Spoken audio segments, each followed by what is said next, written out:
What's happening, everyone? This is my opinion, and today I want to start by taking you back in time to the year 2001. My family and I had gone into a Blockbuster in our hometown, and this had been my first time inside of the store. This is back when it wasn't necessarily a thriving business anymore, but they were still keeping plenty of their stores open across the country.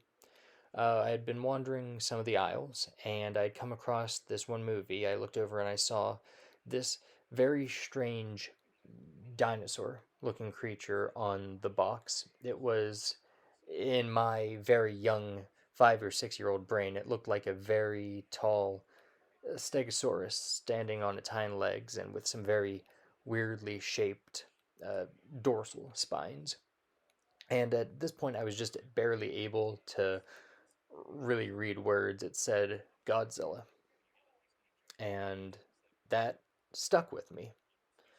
So we went home, and a couple nights later we were eating dinner, and it kind of came back into my mind. And I asked my dad, "Hey, do we have any Godzilla movies around here?"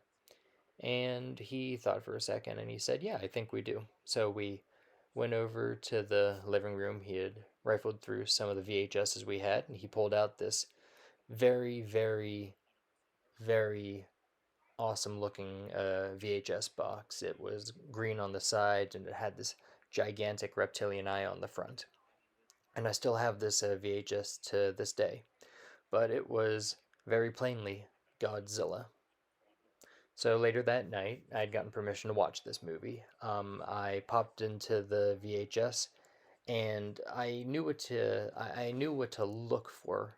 Was looking for a gigantic dinosaur running around. So I would quickly fast forward on the VHS. I'd quickly fast forward to all the scenes with Godzilla running around, and I think I turned it into maybe a 5 or 10, 15 minute experience. This experience would eventually lead me to watch Godzilla King of the Monsters, the 1956 American release of the original 1954 film. My father had actually video recorded it from the TV onto a VHS, and I did the same thing I did before. I fast forwarded to all the scenes with the monster running amok, destroying cities, and I think I may have turned it into an even shorter experience than the 1998 movie. But after that, the ball kept rolling. It was my next movie would be Godzilla versus the Sea Monster on VHS, and then it would just continue from there. Just all sorts of Godzilla movies, all sorts of Godzilla media. I had become hooked at this point in time, and I still am to this day. But with all of that backstory out of the way, I want to refocus on 1998's Godzilla movie because for me, and what I suspect is most Godzilla fans today, this was the gateway Godzilla movie. This was the Godzilla movie that just made fans out of so many people. There were three major gateway Godzilla events, I think. There was 1956's Godzilla King of the Monsters, there was 1998's Godzilla, and then there was 2019's Godzilla King of the Monsters. I think that might have been maybe the second biggest event. But for me, despite all of its flaws, despite its multiple issues, I have a serious nostalgic soft spot for this movie. As an adult now, rewatching this movie, and I had just rewatched it maybe a month ago, I realized there's only about three things I like. I like the monster. I like the characters of Gene Siskel and Roger Ebert, and of course the French Secret Service agent Philippe Roach. And here I'm just going to quickly go over the plot because I think most of you know exactly what happens. Nuclear tests are conducted on an island or near an island inhabited by marine iguanas, and one of their eggs becomes infected. It hatches into Godzilla. Matthew Broderick's character is brought in to study this currently mysterious Godzilla. and eventually the creature makes landfall. It starts wreaking havoc in New York, even though you could argue that the US Army does a lot more damage. The mayor, who is the character of Roger Ebert, he calls in the big guns. They all discover that Godzilla is not only spawning by itself, asexually spawning in the underground subways of New York, but it also really likes fish. Submarine missiles, torpedoes, supposedly destroy Godzilla. Let's see, babies hatch and are subsequently annihilated. And then, just when we think the heroes have succeeded in everything, Godzilla rises up, realizes that all of its offspring have been destroyed, and it pursues the hero characters onto the Brooklyn Bridge, where it becomes ensnared, and the US Army does ultimately kill Godzilla. So, now, really quickly, I just want to talk about what I thought the movie did extremely well and what I thought the movie fell flat on. And there is a lot more of the movie falling flat than there is what it did well. But to start, what I thought it did well was, first of all, the sense of scale that it gave to Godzilla. I know it's terrible design as far as Godzilla designs go, but, and I also know that the CGI at the time it may have been okay, but it did not hold up. Regardless, when Godzilla is on screen, whether he's hovering over the bridge in his first on screen appearance out of the water, or when he's running through the city chased by helicopters, when he bursts out of the Madison Square Garden area overlooking all of its dead offspring, Godzilla is consistently huge. He feels huge, and there's serious weight given to him. I don't know what to call it. There's some serious weight given to it in every scene that it exists in. I felt that the special effects of the movie, I felt that the destruction of New York, especially, was very well done. I think if there's one thing that Roland Emmerich and whoever he works with on special effects, I believe that whatever project he works on, the destruction, the action is usually consistently very good. I don't know if it might have been toned down a little bit from Independence Day, but from what I remember, I thought that the destruction, buildings being brought down by the military, especially not just Godzilla, but Godzilla crushing around, just stomping into things, smashing out of things. I thought it was very well done, and especially the destruction of the Chrysler building, I thought was probably the most striking action scene in the movie to me. And I think that the reason this scene is so striking to me is because of the scenes that follow. They're aiming at Godzilla. The Chrysler building is brought down by two missiles. So, brought down by the US Army again.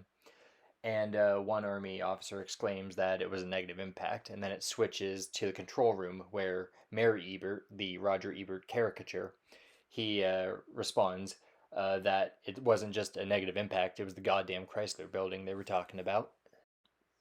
And that segues into the last thing that I thought the movie did particularly well was the characters, the character portrayals of Mayor Ebert, his assistant Jean, and then the French actor, I think it's Jean Reno, who portrayed Philippe Roche, the French Secret Service character.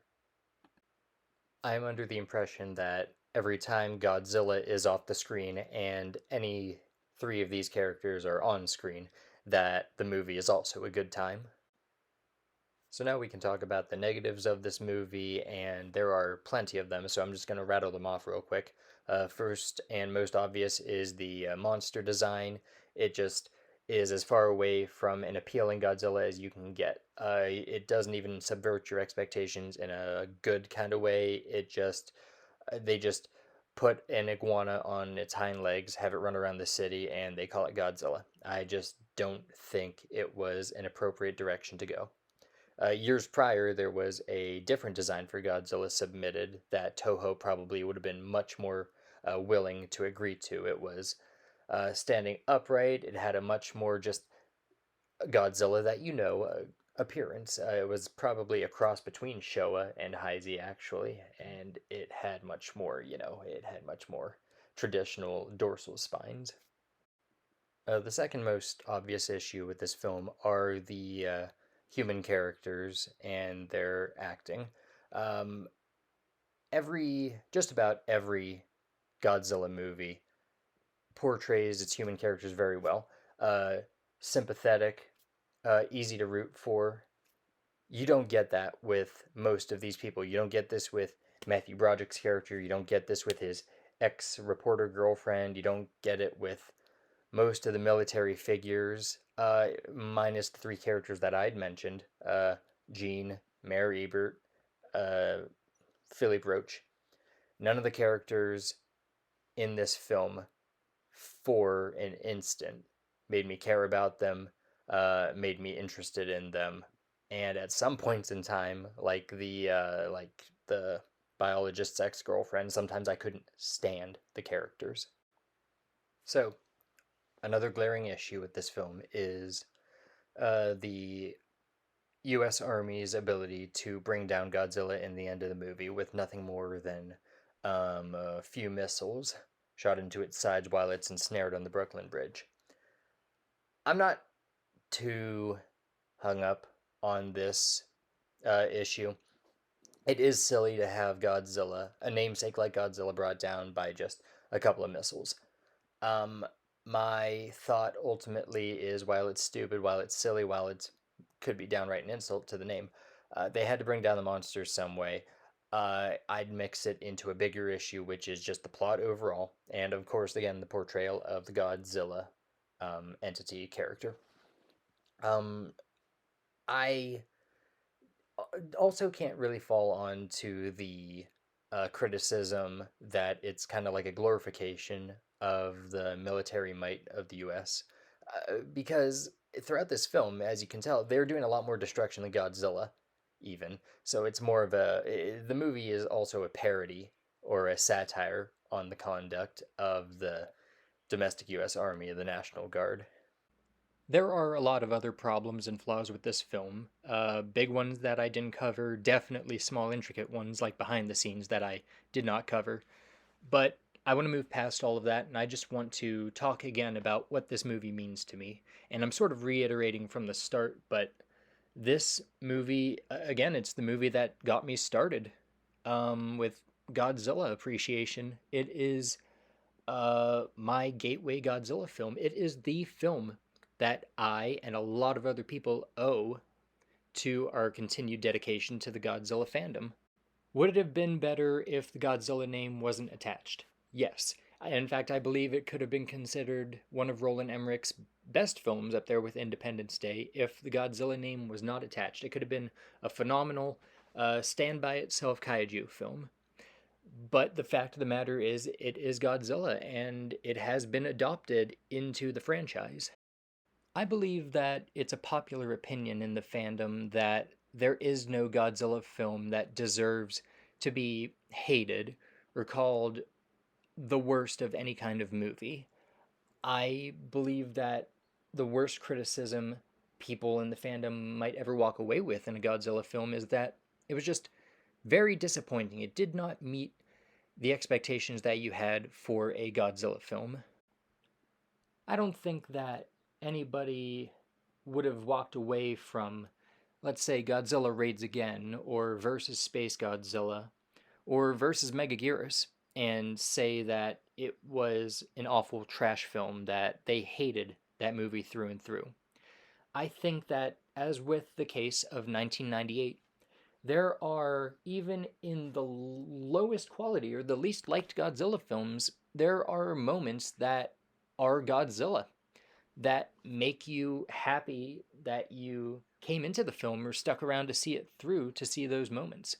In 1998's case, I think that seeing the monster run around on screen, outsmarting the military, seeing the destruction, and seeing a few fun characters was definitely worth the screen time. I think I'm going to try and wrap it up here. Maybe the next time I make a video essay, I don't have my points scattered all over the place. I'm not so scatterbrained trying to explain why I think there's something beautiful about Godzilla 1998. But I just want to wrap up with a main point that Godzilla 1998, there's something just wonderful and Godzilla about it. It's a gateway film that I think brought the most Western audience into the Godzilla fold. I think that it is just as Godzilla as 1954, as 2000, as 1984. I think that in the fandom, there's a lot of things you can find to love about a film, even if those things pale in comparison to the issues of the film. All right, guys, this has been my opinion, and I would really like to thank you for sticking around to the end. Talk to you guys later.